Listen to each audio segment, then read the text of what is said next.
Hey everyone, I am Nathaniel Reveljans, and you are watching Prime News. Now look, we have 3 stories for you today. Just 3. It's been kind of a slow Friday, but these are some pretty interesting ones. And first up is an update on the Animal Crossing New Horizons file save, transfer issue. It's been kind of this ongoing debate, what's going to happen with file transfers. During the Animal Crossing Direct this week, they basically just said, hey, one time ever you can transfer your save to a lost or due to a lost or broken Switch, as the save file will be located on our servers. However, it was also previously talked about how you can't actually do system transfers and do saves, moving one save file from one Switch to another locally either. This was actually announced by Nintendo a long time ago. You wouldn't be able to do that. Well, as of today, they have walked back that stance. Yes, folks, fan backlash has actually gotten something done at Nintendo. Yes. It's actually happened quite a few times this generation, so let's keep that backlash going when there's something happening that we think is just an atrocity. Didn't say Splatoon 2 with cloud backups, but whatever. You win some, you lose some. The Nintendo UK website for Animal Crossing has officially been updated with the following statement.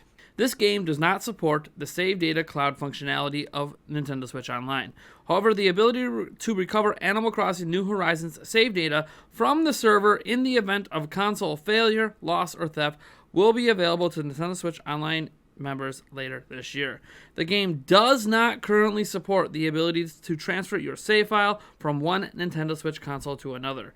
However, a function specific to Animal Crossing New Horizons to move user save data to another console is planned later this year. So yeah, it wasn't originally part of the plans, and Nintendo has decided to walk that back and make it possible. Why it wasn't possible and why it's the only Nintendo game to come out that it's not possible with is beyond me, but they're fixing it. So yeah, fan backlash clearly has had an impact on it. So yay, we're getting it. That's my number one fear with Animal Crossing this whole time was the save data stuff. We've had a couple videos on it, and Nintendo has responded. Not necessarily to my videos, but to general fan feedback. All right, let's get into the next story. This is our last, absolute final Nintendo story, because the final story is about PlayStation 5 and Xbox Series X.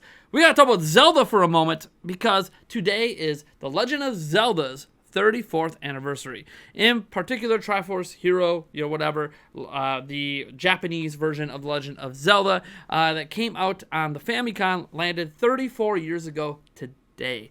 Of note, I actually turned 34 years old this year, meaning that the series is only a few months older than I am, and that's one reason why I can always remember how old the franchise is, because it's pretty much the same age as me. And yeah, obviously I've played every single Zelda game there is, from the CDI games, from the original Zelda all the way up to Breath of the Wild. Obviously we have Breath of the Wild 2 coming out as well. I played all the spin-off games as well, all the Tingle ones included, and some that even just stayed in Japan. It's been a long journey, and the Zelda franchise is one of my favorite franchises. We don't note the anniversary of every franchise on this channel because it feels like every day there's an anniversary of some major franchise. But Zelda is special to me. I'm sure it's special to many of you. Breath of the Wild has been in the background of my channel art from the beginning. My humble beginnings of this channel started as a Zelda channel. Obviously, Zelda means a lot to me. It's meant a lot to me my whole life, and it's probably going to mean a lot to me moving forward. It's always been a place I escape to when life just gets me down. Hopefully life's not getting me down all the time, but it's still a place I escape to. Breath of the Wild, thank you so much for being an escape for me this generation. And Breath of the Wild 2, come out real soon. Now, our last story is the big story, but also the most unverifiable one, because it's about a rumor from 4chan. Now, 4chan rumors are always hit or miss anyways. Rumors in general are. But this is interesting because we already know dev kits are out in the wild. We've seen pictures of dev kits of Xbox Series X and PlayStation 5. So it makes it more believable that specs could come out from these dev kits. And apparently new refreshes of these dev kits have gone out recently to developers. And these should be giving us closer to final specs for the system. Now, note before I get into the specs, dev kits often have higher specs than the final retail versions. This is largely due to giving some headroom during development So you could just kind of like hard brute force in like a PC created game onto it and then make your changes adjusted to the proper specs. A big example here is that Switch dev kits have more RAM and slightly higher clock speeds and all that stuff than the actual retail Switches. So same thing here. Chances are these clock speeds, these specs are not going to be exactly what the final retail version is going to be, but it's going to be close. And I think the one thing that calls into skepticism a little bit here is that the PlayStation 5 is supposedly more powerful than the Xbox Series X. And this isn't me trying to tout for Microsoft, because reports from developers have been that the Xbox Series X dev system is more powerful than the PlayStation 5.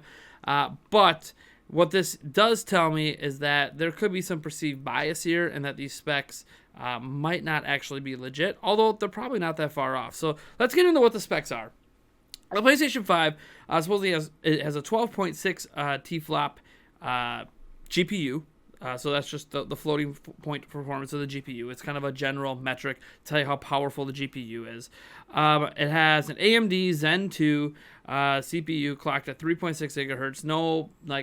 No clocks or number of cores or anything here listed. 18 gigabytes of GDR6 with an additional 4 gigabytes of DDR4. I don't know if that 4 gigabytes is just for could be potentially just for the OS or something. I'm not exactly sure what that's needed for. So that means there's 22 gigabytes total, 18 gigabytes of the really, really fast, latest and greatest stuff. The SSD is clocked at 5.6 gigabytes per second and is only 500 gigabytes big. Bit of a problem when updates for things like Call of Duty are over 100 gigabytes. 500 gigabytes is really tiny, but it also keeps it, I guess, affordable. I don't know, 500 gigabytes in 2020 from a box that sits under your TV just doesn't feel like a lot of storage, but it is really, really fast, so I don't know, you kind of have that. There are apparently dedicated RT cores for 3D audio. Okay, I mean, until we see it in action, it's hard to know what difference that really makes.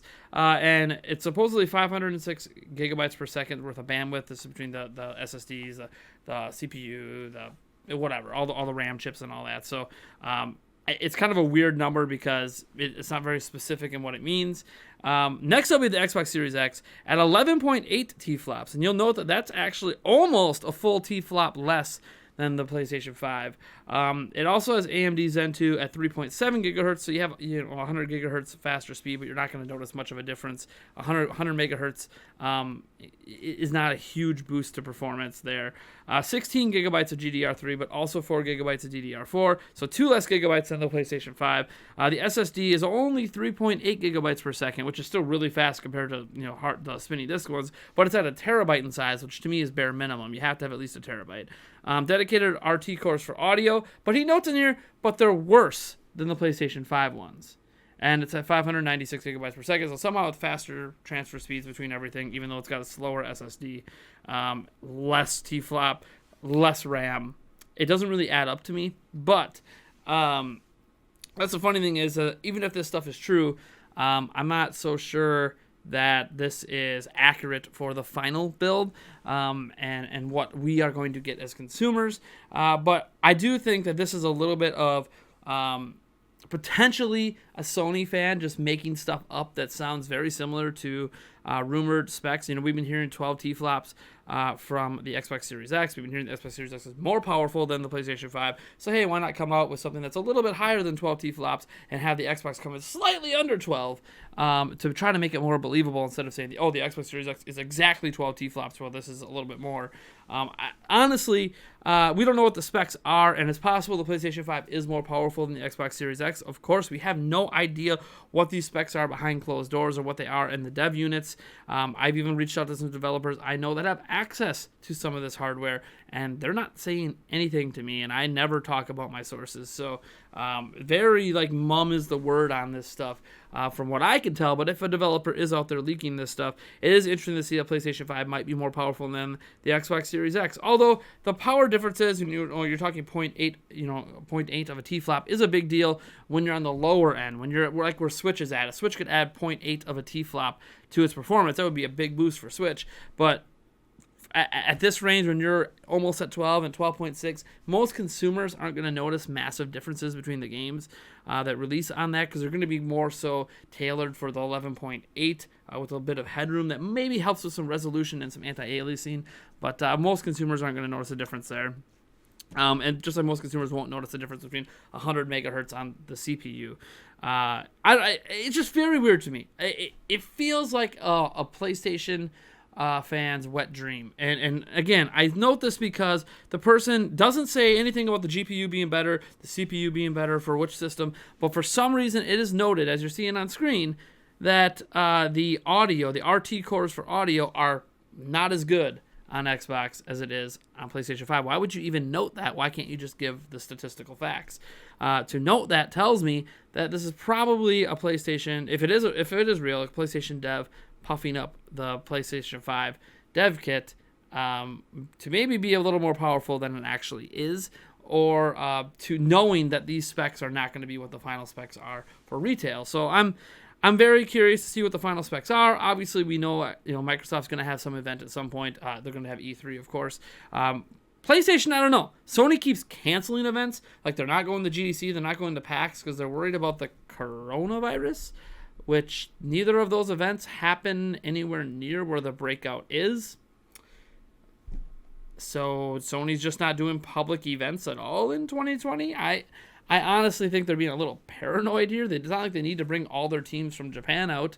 But I don't know. This is very interesting to me, at least.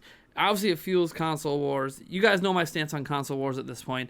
Play what you want. Enjoy the games you want to play. I think the games matter more than the hardware. If you enjoy, form factors can matter more than hardware as well. As an example, being able to take The Witcher 3 on the go might be more valuable to you than sitting on the couch and playing it on the TV or on your PC. Or maybe you do both and you can do the PC transfer of The Witcher 3 to Switch. I really don't care what system you play on. I have owned multiple different systems over the years, from the Dreamcast, the Atari, obviously Nintendo platforms, PlayStations, Xboxes, Neo Geos. I've owned just a wide variety of video game platforms over the years. And while my preference is towards Nintendo games and Nintendo stuff, hence Nintendo Prime, I really don't care what you play on. Game on whatever fits your need. Brand loyalty is fine and all that, but just don't use this as fuel for console war debates, because everyone's always going to debate what's better, PlayStation 5 or Xbox Series X. The games are going to play that out. Digital Foundry will do their breakdowns of the versions of games, and ultimately the games are going to determine which platform is the superior platform, even if technical specs might favor one or the other. Technical specs favored PlayStation 3, but it was easier to develop on Xbox 360, so a lot of times Xbox 360 versions of games ended up being just better. And then that changed, in this generation where the architectures were really close, but PlayStation 4 was more powerful, so then it got better looking ones. Then Xbox Series X came out, and then that got more powerful than the PlayStation 4 Pro. So, yes, these companies are going to keep battling out over power and going to keep battling out over mind share of consumers. And there's very much a console war mentality in business, where Nintendo, Microsoft, and Sony are all trying to fight for market share. Also, Microsoft's expanding into streaming. But as video gamers, really, we all should look at it as we all win in this case. We all win. We all have platforms that serve various needs, from our phones all the way up to the most powerful, home consoles, to, $3,000 gaming PCs. We all win. All of us are winners. We all have so many different ways to enjoy games now. So now it's just, hey, here's the new batch of hardware. Here's some potential specs. Now let's see some games. And we should see a ton of them, because these systems are supposedly coming this year. And Nintendo's overdue for Nintendo Direct, so we should have stuff coming from them as well. Very soon, we should have a pretty big flood of actual game news about games that we get to play this year. So we'll see what happens. Otherwise, look forward to the games we already know are coming, like Cyberpunk 2077, Doom Eternal. Heck, that's coming to Switch. That's pretty cool. There's a lot of great content already scheduled for this year that we've known about. So I guess we just need to see what's happening with next gen, what's happening with Nintendo first party. We need to find out. And if these specs are legit, cool. Congrats, Sony. You have a more powerful system now. Are you going to be cheaper? Or same price as Xbox? Or what's happening, because Sony's supposedly worried about the price? There's a lot of unknowns right now. And I'm okay with that. So I think I've talked your ear off long enough. I am Nathaniel Robojans from Nintendo Prime. This was Prime News. Thank you guys so much for tuning in. This is our last video of the week. You'll probably have a live stream tomorrow during the day at some point where we just have a little Q&A, a little conversation about some gaming stuff. And then the next video should land on Sunday, or if not then Mondays. I kind of take weekends as my time off, my light time, my time with my kids. But thank you for tuning in. It's been real. It's been fun. And I'll catch all of you in the next one.